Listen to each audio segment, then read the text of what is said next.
Señoras y señores, vamos a hablar de historia. El Apolo 11 llegaba a la superficie lunar el 20 de julio de 1969, según la historia oficial, y al día siguiente lograba que dos astronautas, Neil Armstrong, de 38 años, y Edwin Aldrin, de 39, caminaran sobre la superficie lunar. La misión está considerada como uno de los momentos más significativos de la historia de la humanidad y también de la tecnología. El comandante Neil Armstrong, por tanto, según la versión oficial, según la historia, fue el primer ser humano que pisó la superficie de nuestro satélite el 21 de julio de 1969 a la hora internacional 2:56, al sur del Mar de la Tranquilidad, 6 horas y media después de haber alunizado. Que nos ha alucinado. Este hito histórico se retransmitió a todo el planeta desde las instalaciones del observatorio Peirce en Australia, aunque inicialmente se iban a retransmitir desde la base de seguimiento de Goldstone, en California, Estados Unidos, perteneciente a la red del espacio profundo, pero ante la mala recepción de la señal se optó por la estación Haines Creek, cercana a Canberra, en Australia. Se retransmitieron los primeros minutos del paseo lunar, tras los cuales la señal del observatorio Peirce fue utilizada de nuevo durante el resto del paseo lunar.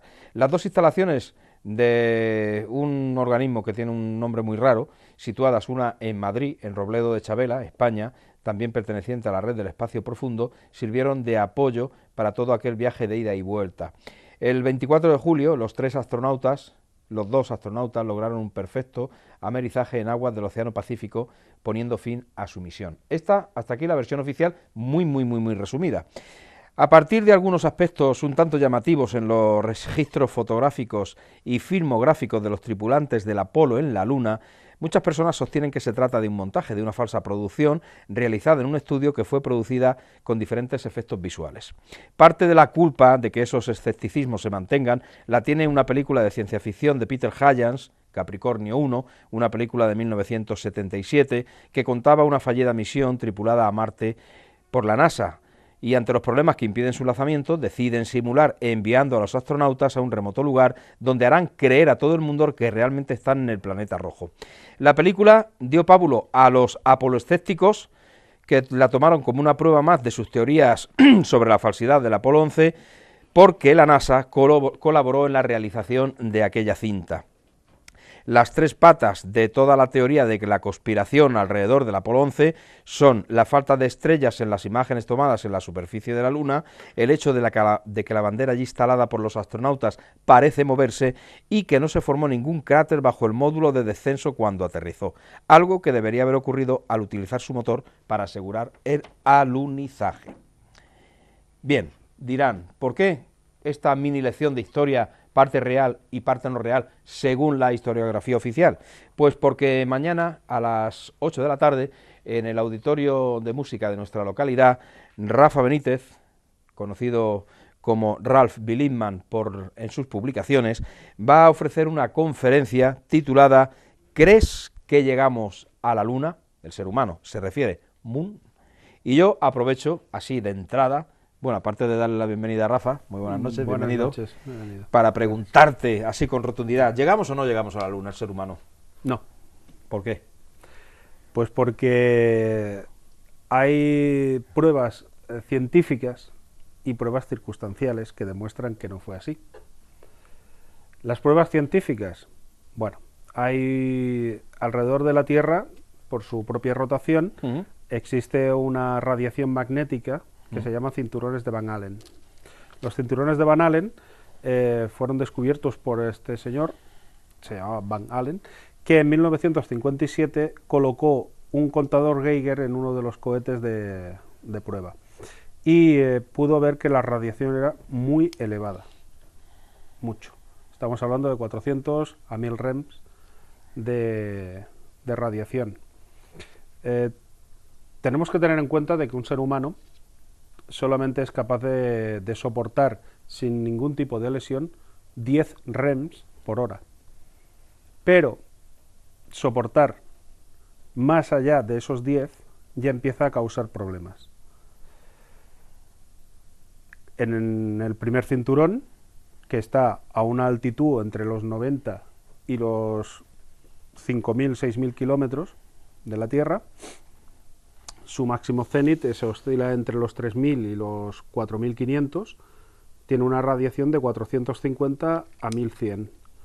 Y el segundo cinturón, que llega hasta los 20.000 kilómetros, tiene una radiación que depende del Sol, de la cantidad de rayos cósmicos que nos lanza, puede llegar a aumentar hasta 2 y 3.000 rems por hora en electronvoltios, lo que es la radiación que soporta.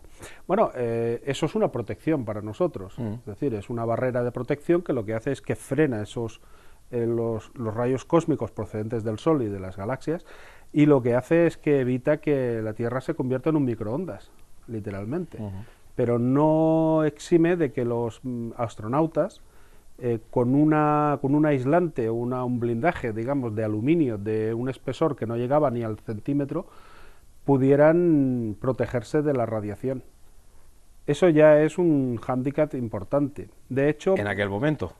Y ahora, actualmente. Es decir, es lo que iba a decir, Jim Kelly es un científico de la NASA que en el año 2015 anunciaba que estaban utilizando lo que era el proyecto Orión, que además es muy curioso. En la conferencia lo mostraré, porque yo cuando escuché hablar del proyecto Orión me imaginaba algo así como una especie de nave espacial, algo Star Trek o Star Wars o algo así, y resulta que no, que es exactamente igual que la que se utilizó en el año 69, simplemente que una es blanca y la otra es gris.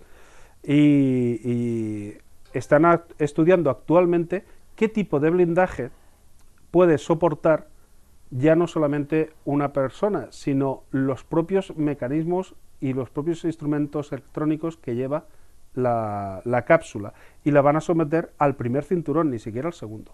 Bueno, y entonces los astronautas actualmente están por debajo de esa radiación.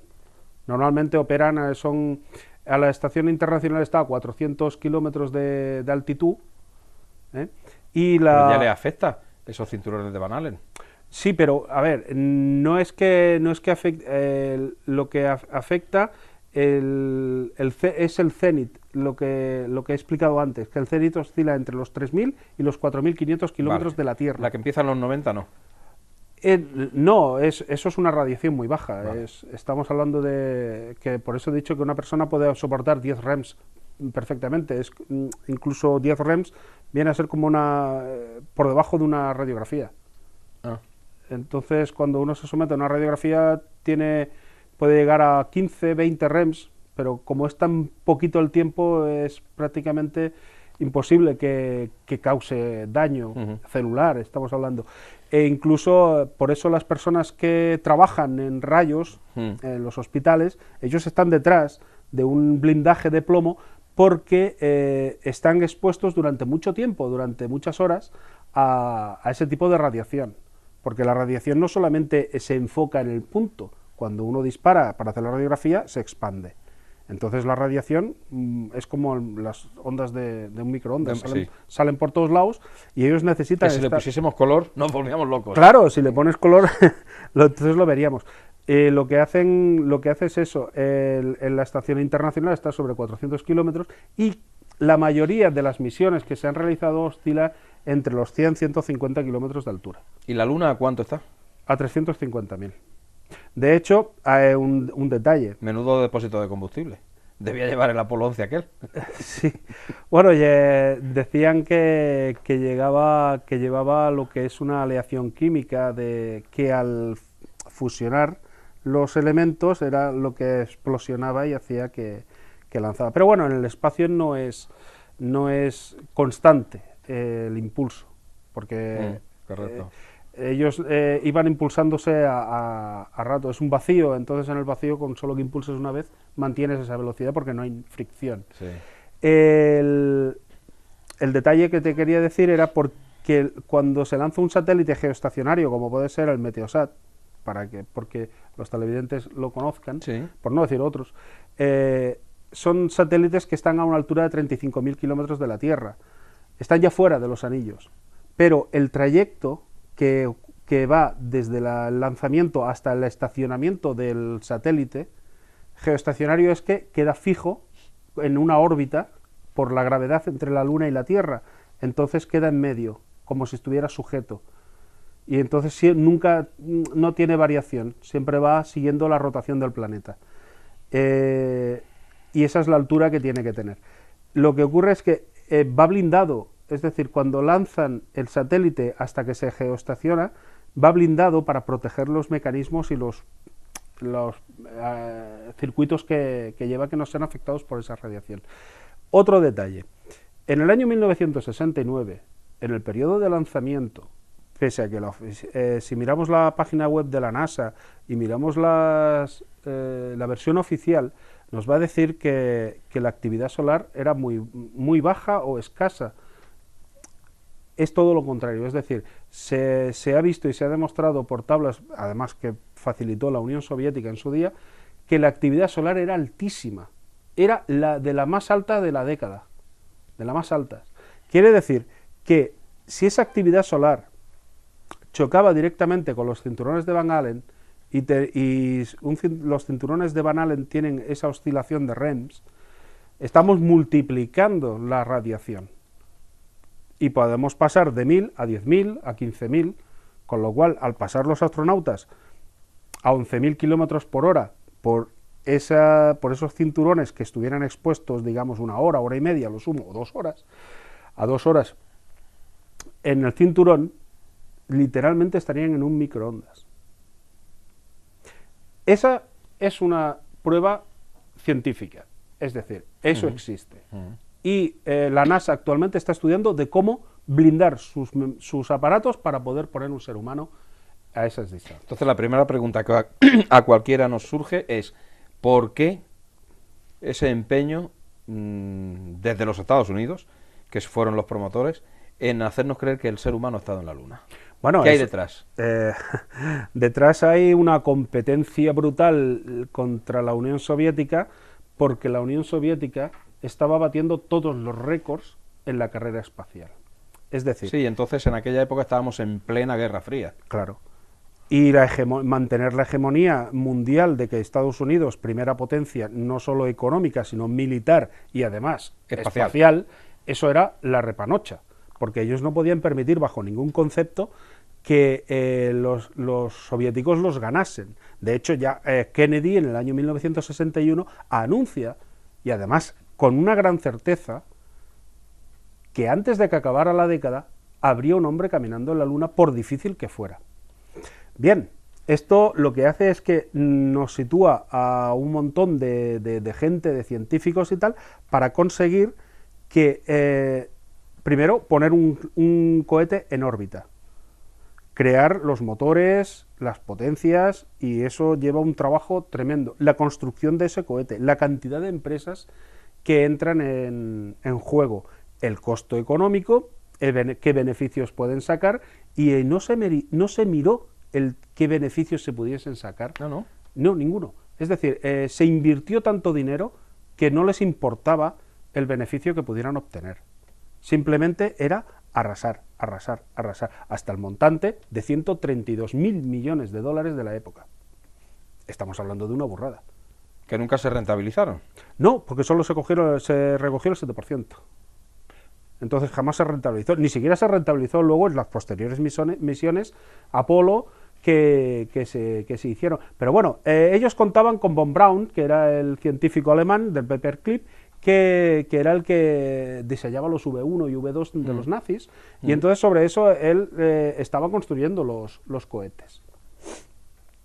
Pero no conseguían, tenían un montón de fracasos. Pero esa supuesta tecnología que los nazis tenían, Braun la puso a disposición del proyecto. Por supuesto. Pero no fue suficiente.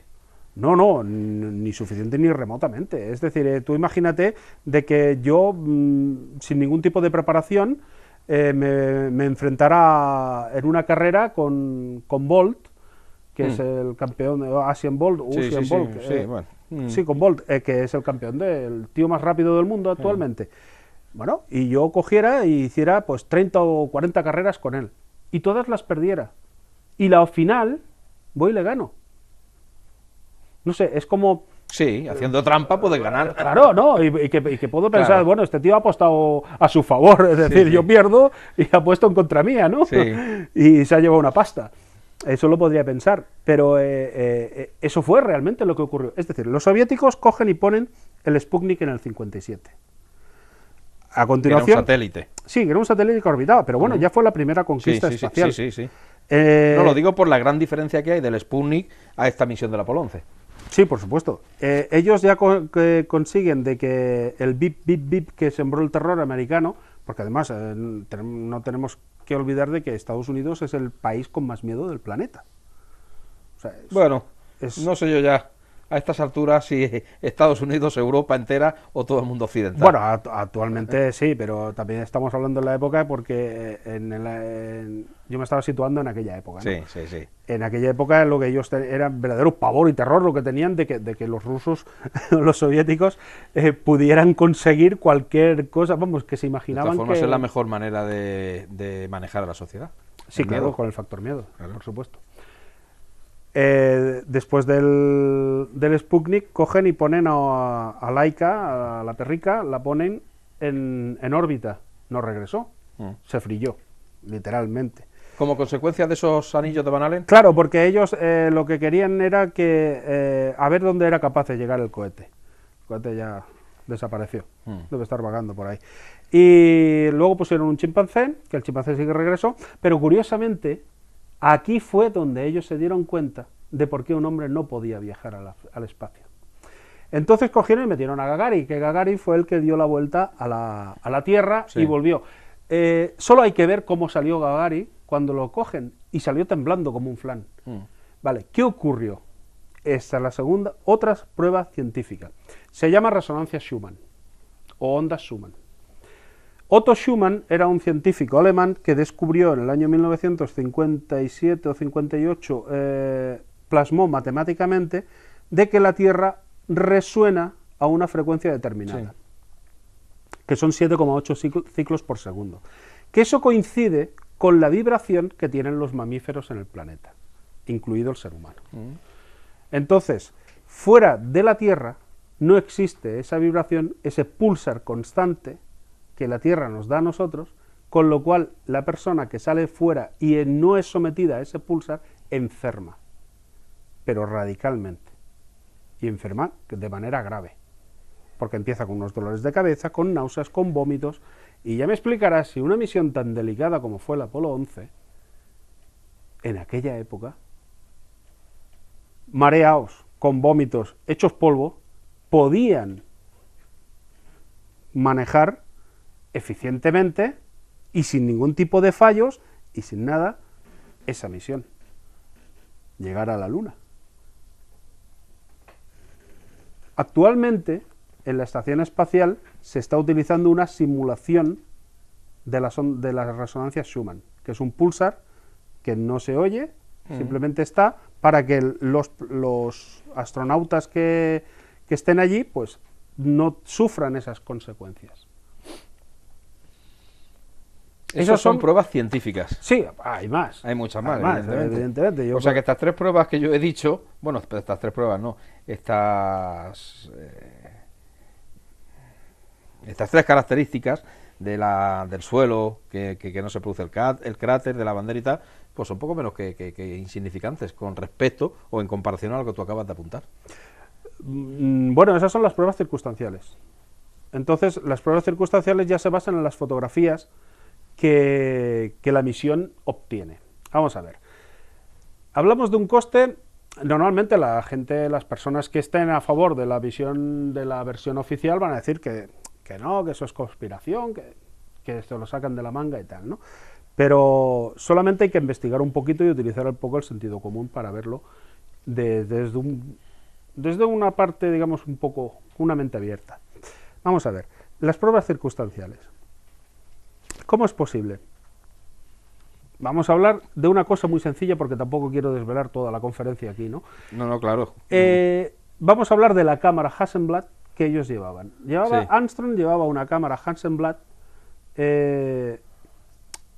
que, primero, un coste de 132.000 millones de dólares para echar 20 o 30 fotos y ya está. Y traerse 4 piedras y ya está. Y teniendo en cuenta lo prácticos que son los estadounidenses. Teniendo en cuenta eso. O sea, y ya está, eso es lo que hicieron. Vamos allá, con la cámara. La cámara no lleva ningún tipo de blindaje. Es más, hay fotografías donde se ve la cámara que la lleva colgada en el pecho y no lleva ningún tipo de blindaje. Bien, en la Luna tenemos temperaturas que oscilan desde menos 157 grados a 90, casi 100 grados, que es el punto de ebullición del agua. Centígrados. Sí, centígrados. ¿Qué ocurre? Que ya esa cámara y la película que llevaba, sin ningún tipo de protección, estaba sometida a ese cambio de temperatura, además muy brusco, porque en la Luna no es que sea gradual, es brusco. En el momento que estás en la sombra estás a 157 y en el momento que te da el sol, empiezas a subir esa temperatura hasta alcanzarla. Aparte del sistema de refrigeración que tuvieran que llevar los astronautas y de calefacción para estar protegidos de esos también cambios bruscos, que curiosamente, y esto a veces parece hasta broma, pero llevaban cremalleras. Sí, sí, pero ¿por qué broma? Hombre, porque la cremallera en el vacío no es hermética. Claro, también. Una cremallera, Sí, sí. si cuando, por ejemplo, nada más hay que ver a los buzos, que van, los hombres rana, ¿no? Sí. Que se van a meter a profundidades en el polo, o por ejemplo en el Ártico, o en el Antártico, donde van a bucear a temperaturas muy bajas, llevan un traje de neopreno Sí. que no tiene ningún tipo Sí, de unión. de unión, cremallera. o sea, es como morcillas, ¿no? O sea, Sí. se meten ahí muy pegados, y luego ya se ponen las otras protecciones, que esas sí que llevan cremalleras, pero las primeras no. Y me estás diciendo que los que fueron astronautas al espacio llevaban un poco de velcro y la cremallera no es suficiente para mantener la presión, y menos en el vacío. Y otra cosa, que esta también, otra prueba, porque te va a hacer cuestionarte, o sea, yo no es que quiera demostrarte que no estuvieron porque llevaban cremalleras, es porque hay tanta incongruencia que te preguntas, bueno, ¿qué pasa, no? Hemos visto las imágenes del Apolo 11 donde salen los astronautas, Aldrin o Armstrong, montados en un rover. Sí. Y van dando vueltas por allí, como si fuera aquello un car, ¿no? Van por la Luna a toda velocidad, ¡oh!, dando de eso. Bueno, vamos a ver, ¿qué envergadura tiene el rover? El rover medía aproximadamente unos 3,10,20 metros de largo, por 2 metros y pico de ancho, por 1,5 metros de alto, aproximadamente, con la antena parabólica, que debería ser la leche, porque aquí cuando sopla un poco de viento y se mueve un poco la parabólica ya hemos perdido la señal, pero aquella iba haciendo así y tenía una recepción increíble. Bien, ¿dónde iba? Porque no hay ni una sola foto viendo cómo bajaban el rover. ¿Dónde iba? ¿En el Eagle? ¿En el Eagle que aterrizó? Sí, ¿A sí. dónde? Porque el Eagle solo tiene una envergadura de 6 metros. Entonces, ¿dónde iba? Se ve salir a los astronautas desde la cápsula del Eagle, se ve bajar, pero no se ve el coche dónde está, si tenía unas ruedas que era así. Las ruedas medían 70 centímetros. Bueno, Rafa, como esto da mucho de sí, vamos a hacer un breve intermedio para colocar algún consejo, bebemos un poco de agua y continuamos el programa. Estupendo, muy bien. Hasta ahora mismo. Bueno, pues vamos a continuar con Rafa Benítez. Mañana noche es en el auditorio a las 7 la cita y hoy estamos hablando, como nos está contando perfectamente del tema, hemos hecho una pequeña pausa y ahora vamos a continuar, que esto está muy interesante. No quiero que nos desveles, porque no tendría sentido que nos desveles todo el contenido de la entrevista de mañana, evidentemente. Lo que pasa es que sí hay algunas cuestiones que a raíz de poner en duda esta versión oficial nos hacemos. Los astronautas, tanto Aldrin como Armstrong, no hicieron nunca ninguna declaración pública de lo que había sido aquella expedición. No, ¿Por qué? nunca. ¿Por Solo- confidencialidad firmada con la NASA, con los Estados Unidos? Bueno, más que ser un poco de guardar silencio, yo creo que estaba más rozando la amenaza perpetua sobre ellos y sus familias que tendría el que alguno de ellos hablara. ¿Eran militares? Luego obtuvieron la graduación militar, comandantes y tal, se les dio graduación militar, sí, eso es cierto. Pero Entonces, nada más que por ese hecho ya tendrían prohibido hablar. Claro, pero ocurre una cosa, vamos a ver, solo hay que ver las imágenes de ellos, que son 3 personas que hicieron lo que es la proeza humana hasta hoy día, lo mayor que se ha conseguido, que es llegar al satélite natural de la Tierra. Y digo natural entre comillas. ¿Por qué entre comillas? Pero bueno, viajar al espacio. Bueno, porque la Luna es un misterio, es una cosa muy extraña, es un astro que tiene una órbita casi redonda, que difiere muchísimo de cualquier astro natural, que son elípticas las órbitas. En este caso es redonda, solo nos muestra una cara, oscila como si estuviera hueca. Ha habido varias explosiones nucleares en la Luna y desde el año 1660, que fue la primera primera que tenemos constancia, que la vieron unos monjes en Inglaterra, observando, salían del castillo, iban rezando y tal, y de pronto miraron así a la Luna, y de la Luna salió, ¡pum!, como una doble luna, y fue una explosión nuclear que hubo en esa Luna. Desde entonces ha estado oscilando, y eso es porque solo ocurre con un cuerpo hueco, no ocurre con un cuerpo macizo.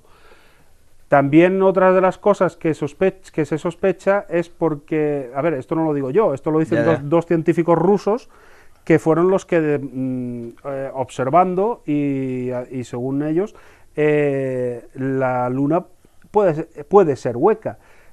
Ocurre la circunstancia de que todos los meteoritos, sobre todo los más grandes, siempre impactan a la misma profundidad. Jamás, es decir, pueden ser más grandes en expansión, los hay que llegan a los 30-40 kilómetros en circunferencia, sin embargo, solo tienen 4 kilómetros de profundidad, no tienen más, pero todos. ¿Y eso qué significa? Bueno, pues que choca contra algo tan duro que impide que sea más profundo de lo que podría haber sido. ¿Y qué puede haber dentro? Bueno, se especula y hay diferentes versiones, pero una de las que dijeron ellos, los soviéticos en este caso, fue de que la Luna, por unas prospecciones que hicieron, con unas sondas que enviaron, tiene un blindaje de 30 kilómetros, antes de que se vea que sea hueca. De hecho, hay unas fotografías... ¿Pero ese blindaje, de qué características es? ¿Metálico? Es metálico, es metálico. De hecho, se sospecha de que la Luna sea es algo artificial y puesto ahí. Lo que hay dentro no lo sé, pero ¿Por bueno... quién? Evidentemente por ser humano, ¿no? No, ni las construcciones que hay, ni las aperturas que tiene, ni de hecho que es más antigua que la Tierra, aunque la ciencia dice que la Luna sale de la Tierra, Sí. no es verdad. ¿No? No, porque no tiene ningún tipo de material. Bueno, vamos a ver, ¿por qué van a ir allí a buscar a la Luna piedras y traerse rocas y analizarlas y ver que no tienen ningún tipo de componente de la Tierra? Si es un trozo de tierra, tendría que tener mucho silicio, mucho selenio, mucho hierro, no tiene nada de eso. ¿Tú eres un conspiranoico, Rafa, o no? No, yo soy un investigador que investiga sobre que duda mucho de la versión oficial y se interesa por otra alternativa. Tú eres de aquellos que decían, no me puedo creer todo lo que me han contado. Ah, por supuesto.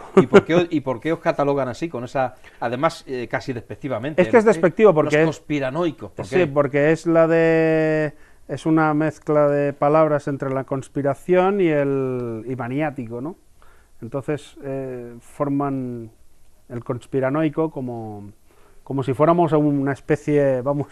Que algunos estarán más así, para allá que para acá, evidentemente, sí, porque como pasa en todos lados, ¿no? Bueno, pero eso es lógico, es decir, es como cuando hablas de medicina natural y ves por la televisión que te sacan a Paco Porras, ¿no? O te sacan a alguien que eso, o sea, no te sacan a nadie serio que defienda el tema de medicina natural siendo tan importante como es, por ejemplo.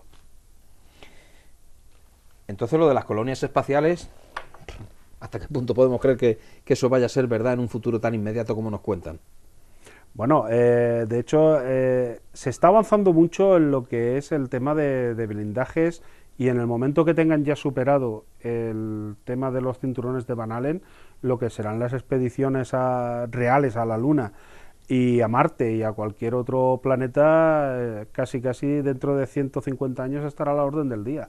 150 años. Sí. O sea que ni tú ni yo lo vamos a ver, vamos ni en pintura. No, por supuesto. O sea que no está tan a la vuelta de la esquina como nos quieren pretender hacer creer. No, a ver, la tecnología avanza mucho, a unos pasos agigantados. Hay una tecnología que no nos las podemos ni imaginar de que hay, pero es dentro, aquí dentro, y lo que no llegamos a disfrutar, sino que se tiene a nivel militar. Entonces tampoco será cierto que tecnológicamente se ha avanzado tanto como consecuencia de haber llegado el hombre a la Luna.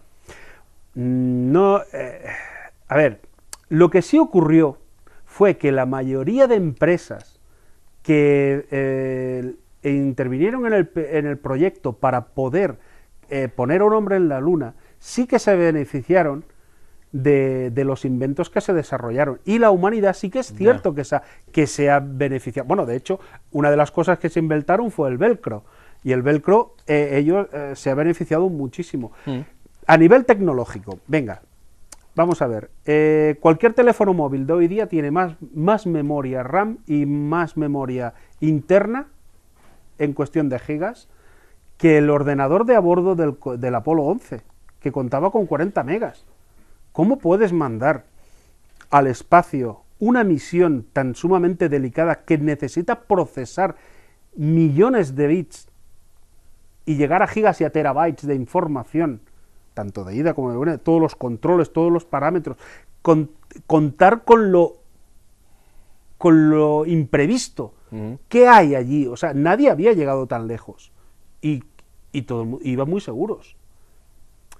Esa tecnología es lo que luego ha facilitado que hoy día disfrutemos de esta tecnología. Bueno, incluso el coltán, que es el mineral con el que se hacen las pantallas de los móviles, eso se ha descubierto recientemente. Hasta hace 4 días íbamos con unos armatoste. Sí, bueno, por desgracia para la pobre gente que lo está sacando, porque eso es un abuso brutal. Hay muchísima gente que no lo sabe, pero tener un teléfono móvil para los niños, todo eso, ¡ay, qué bonito, qué bonito! Pero de verdad que hay muchísima gente en el Congo que está sufriendo, pero verdaderas canalladas, por obtener un mineral que solamente beneficia a Occidente. Bueno, al Occidente y al hemisferio norte y en general a todos, ¿no? Pero los que están sufriendo las consecuencias es una parte del mundo de la cual no se tiene constancia. No se tiene constancia, no.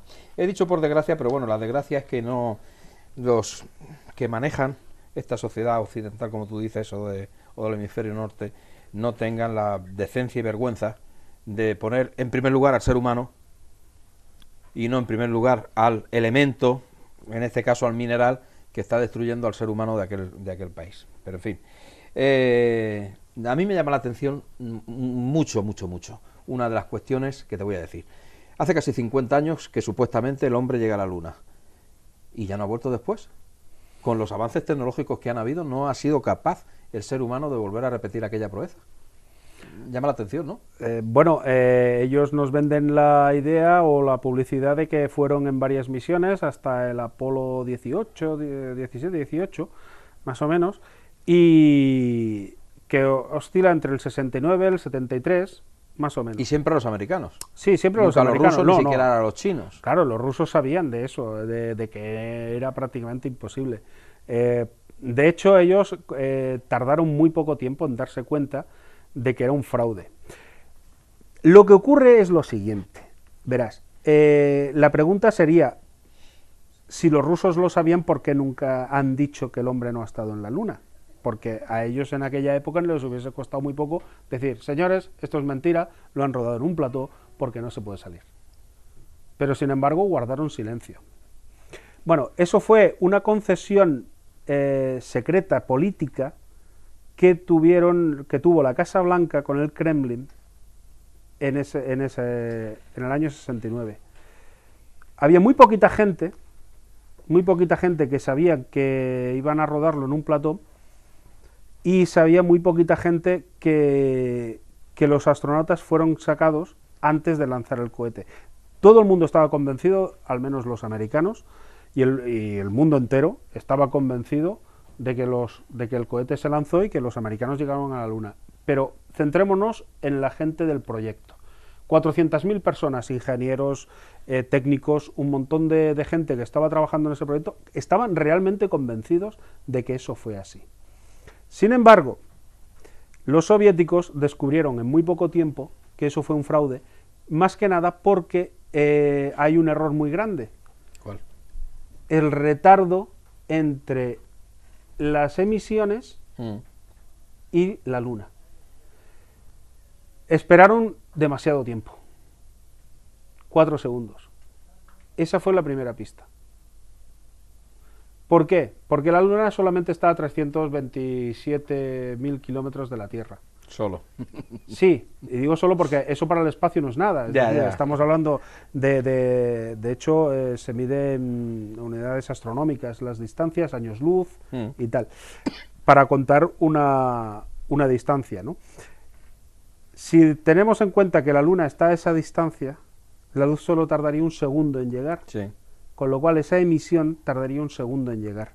Segundo y 1/10 de ese segundo. Con lo cual se emitiría casi instantáneo. ¿Por qué había que esperar 4 segundos? Porque si la recepción no era la que ellos querían, les daba tiempo a interrumpir la emisión. Yeah.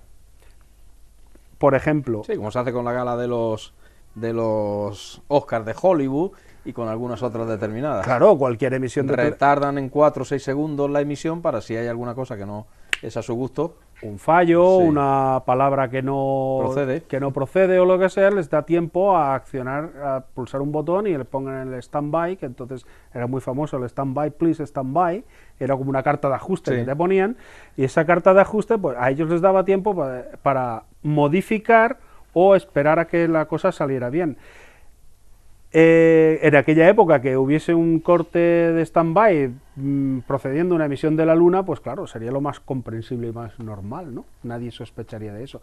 De hecho, se quejaron las televisiones, las compañías de televisión se quejaron de que no recibían la señal directa, sino que las recibían a través de una cámara instalada delante de un monitor, de un televisor de 1969, ¿qué definición tendría? Sí. Que además llegaría a esa cámara, porque la cámara estaba así delante, qué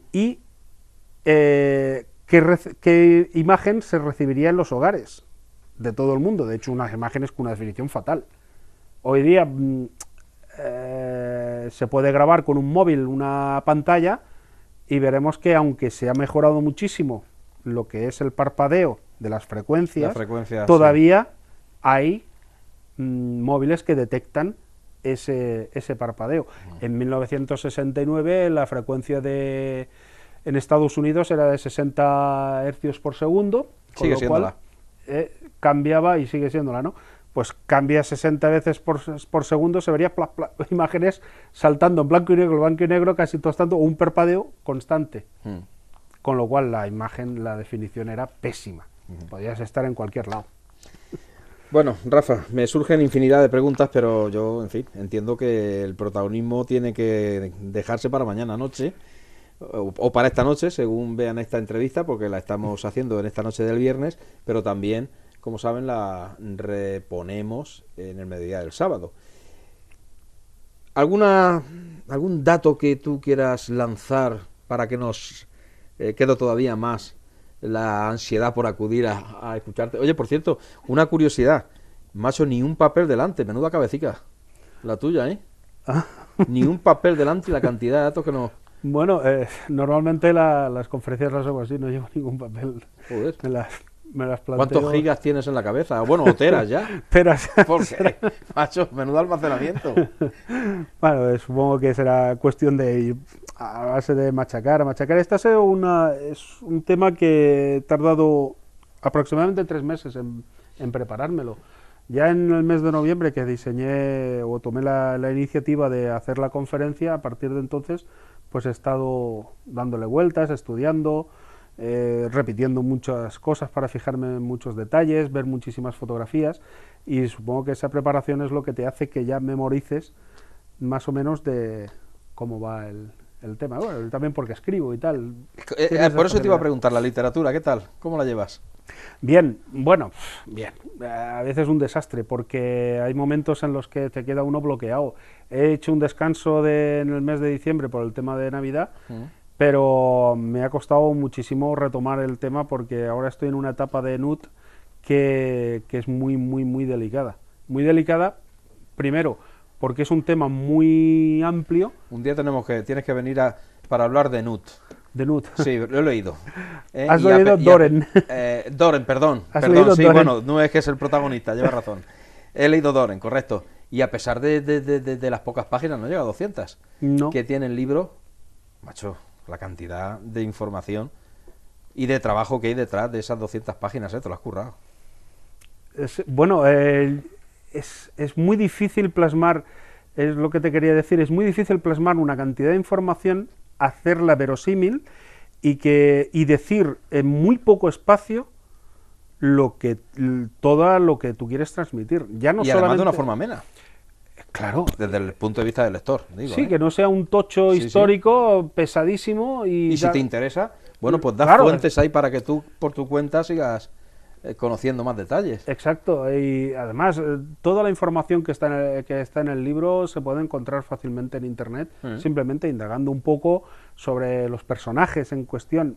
A ver, no vamos a buscar a Nut porque no existe, pero sí vamos a buscar a los alemanes, que sí que existen. No, pero me gusta una cosa de tus prólogos, y es que dices, todo lo aquí especificado es real, a excepción del hospital no sé qué que no existe, de fulanico que no es verdad, y de menganico que me lo he inventado. Todo lo demás... Y dice, eso también es un detalle. Claro, bueno, yo tengo que... Claro, yo sé que lo que estoy leyendo, lo que me estás contando es cierto, es historia. Sí, yo tengo que identificar al lector que identifique fácilmente lo que va a ser ficción de lo que va a ser realidad. Entonces, por eso se lo aclaro al principio, le digo los hechos.